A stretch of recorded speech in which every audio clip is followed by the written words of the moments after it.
Bienvenue à tous. Aujourd'hui, on plonge dans la géométrie de l'espace. On va s'appuyer sur des notes, des exercices pratiques pour voir comment on identifie les solides, comment on se repère en 3D, la modélisation aussi. Oui, et les sections planes, c'est important. Exactement. L'idée, c'est vraiment de démystifier un peu comment on décrit, comment on visualise ces objets en 3 dimensions. On part d'exemples concrets qu'on a sous les yeux. Alors, c'est parti. Et c'est un sujet fondamental. Pas seulement pour les maths, hein. C'est cette capacité à penser en 3D qui est essentielle pour comprendre le monde qui nous entoure. L'architecture, le design, Oui, c'est clair. tellement de choses. Alors, commençons par les débuts, les briques de base. Dans les sources, on a cet exemple d'une construction assez complexe, on dirait une sorte de château peut-être. Mhm. Et en fait, c'est juste un assemblage de formes très simples. On y voit quoi? Un cube, une pyramide, deux cylindres, deux pavés droits aussi, un cône et même une demi-sphère. C'est ça, C'est fou comme on peut construire des trucs élaborés avec ces éléments de base. tout à fait. C'est vraiment un principe clé en conception. Décomposer le complexe en éléments simples. Les solides usuels, ceux qui sont listés dans les notes, cube, pyramide, pavé droit qu'on appelle aussi parallélépipède rectangle, cône, sphère, cylindre droit, ce sont comme les lettres d'un alphabet 3D en quelque sorte. L'alphabet 3D, j'aime bien l'image. L'idée, c'est de pouvoir les reconnaître un peu partout. Bon, une fois qu'on a les formes, il faut pouvoir dire où elles sont. Et là, les documents rappellent le fameux repérage cartésien en 3D. Le repère O, X, Y, Z. Voilà, une origine OX et trois axes perpendiculaires. Abscisse X, ordonnée Y, et puis la hauteur, la cote Z. C'est simple, mais Mais terriblement efficace. Chaque point dans l'espace, un point M par exemple, est défini par ce triplet unique de coordonnées X, Y, Z. L'exemple A, 1, 2, 3 dans les notes, est tout simple, mais il illustre parfaitement ça.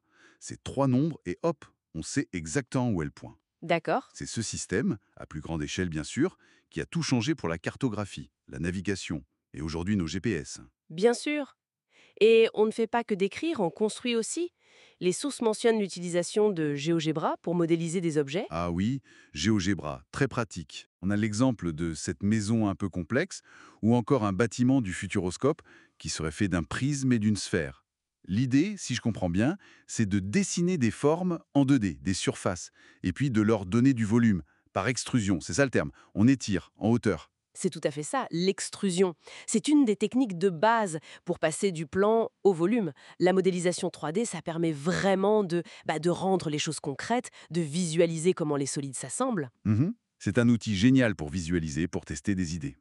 Les notes évoquent aussi la modélisation des pyramides d'Égypte, avec leur vraie hauteur. Khéops, 146 mètres, Képhren, 143 mètres, Ah oui, c'est précis. Mykérinos, 65 mètres. C'est un bel exemple de reconstruction virtuelle basée sur des données réelles. Passons maintenant à un truc qui, perso, me fascine. Les sections planes. Qu'est-ce qui se passe quand on coupe un solide? La forme qu'on voit apparaître. La section. Ce n'est pas toujours évident. Ah là, oui, la géométrie peut nous surprendre. La forme de cette section, elle dépend vraiment du solide qu'on coupe et surtout de comment on le coupe, l'orientation du plan. D'accord. Pour une sphère, par exemple, c'est simple. On obtient toujours un disque. Enfin, un cercle si elle est creuse, mais l'idée est là. Ok, ça va. Pour un cylindre, ça se complique un peu. Si on coupe parallèle aux bases, on a un cercle. Si on coupe en biais, Une ellipse. exactement une ellipse. Et si on coupe bien droit, verticalement par rapport aux bases, on obtient un rectangle. Ah oui, d'accord. Et pour les formes pointues, comme le cône ou la pyramide? Alors un cône coupé parallèlement à sa base, ça donne un cône plus petit, une réduction. Si on le coupe en passant par le sommet verticalement, on voit apparaître un triangle. Logique. Pour une pyramide, prenons celle à base carrée comme Képhren dans les exemples. Coupé parallèlement à la base, on obtient un carré plus petit. Mhm. Coupé verticalement en passant par le sommet, on a un triangle isocèle. Et si on coupe verticalement mais sans passer par le sommet, on peut même obtenir un trapèze. Un trapèze, carrément, ouais. Oui, et comprendre ces coupes, c'est fondamental.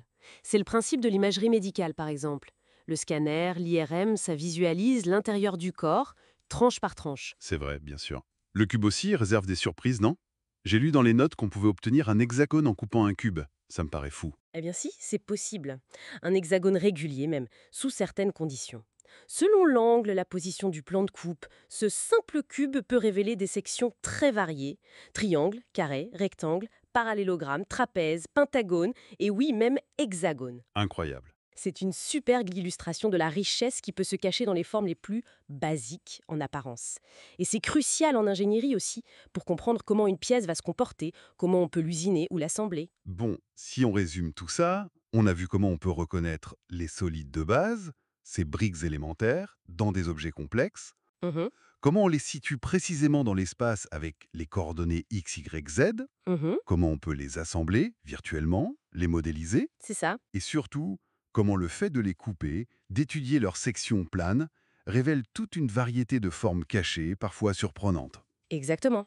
Et maîtriser ces concepts, finalement, c'est un peu comme acquérir une sorte de vision 3D, si on veut, une capacité à analyser, à comprendre la structure du monde physique autour de nous. Des objets qu'on fabrique aux formes naturelles. Tout à fait. Et même les mondes virtuels, bien sûr. Et pour finir, une petite suggestion, une pensée pour la route.